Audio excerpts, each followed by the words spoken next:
Hello. तुलसी नर का क्या बड़ा, समय बड़ा बलवान, भीला लूटी गोपियां वही अर्जुन वही बाण। हम लोगों की जनरेशन का एक सबसे बड़ा चैनल एमटीवी म्यूज़िक चैनल, जिसने हमें माइकल जैक्सन दिया, प्रिंस दिया, सारा पॉप म्यूज़िक दिया उस टाइम का, एमटीवी रोडीज़ और ऐसे शोज़ दिए ऑफ लेटली, वो अभी दिसंबर में बंद होने जा रहे हैं। अगेन एक ट्रांसफॉर्मेशन है, चेंज है। उस चेंज को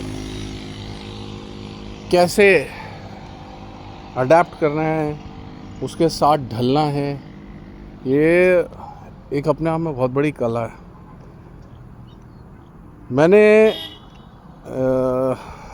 मेरे फादर के सिनेमा हॉल रहे और उनको उनका पीक हिट करते हुए देखा, और उसके बाद जब वो सिंगल स्क्रीन से मल्टीप्लेक्स का ट्रेंड आया, तो वो सिनेमा हॉल्स क्या है कि जो लोग इस ऐंठ में रह गए, अहंकार में कि नहीं हम नहीं बदलेंगे, तो यार वो नहीं चलता है। क्योंकि नई जनरेशन को ये एक द्वंद्व है, ये एज गैप वाली भी बात नहीं है।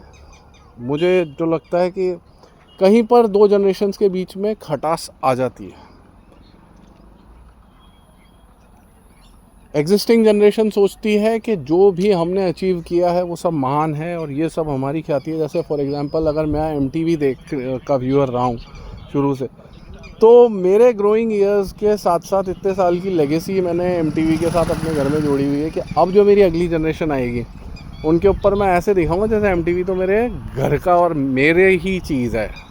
नई जनरेशन को उससे जोड़ने नहीं देंगे, और नई जनरेशन को आप बार बार कई बार नीचा दिखा चुके होंगे प्रोसेस में। क्या भाई तुम क्या म्यूज़िक सुनते हो, म्यूज़िक तो हमारे टाइम होता था, ऐसा होता था वैसा। आप अपनी जगह बैठने भी नहीं दोगे, क्योंकि अंदर सबको ये डर रहता है कि यार ये हमको रिप्लेस करके हमारी जगह नहीं ले ले। अब ले तो क्या ले, पर इस डर की वजह से क्या है कि आपकी जो अगली जनरेशन है वो हमेशा नए ठोर ठिकाने ढूंढ लेगी कि ठीक है एमटीवी आप लोगों का है ना, हम नहीं सुनेंगे एमटीवी, हम स्पॉटिफाई पे शिफ्ट कर देंगे।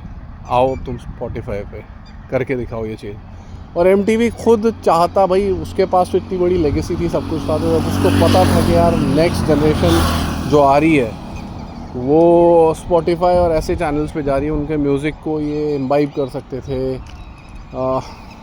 पर एमटीवी मतलब कुछ एप्लीकेशन के थ्रू, जैसे स्पॉटिफाई आज मार्केट में है, नई जनरेशन से जुड़ा हुआ है, वैसे ये भी अपने कुछ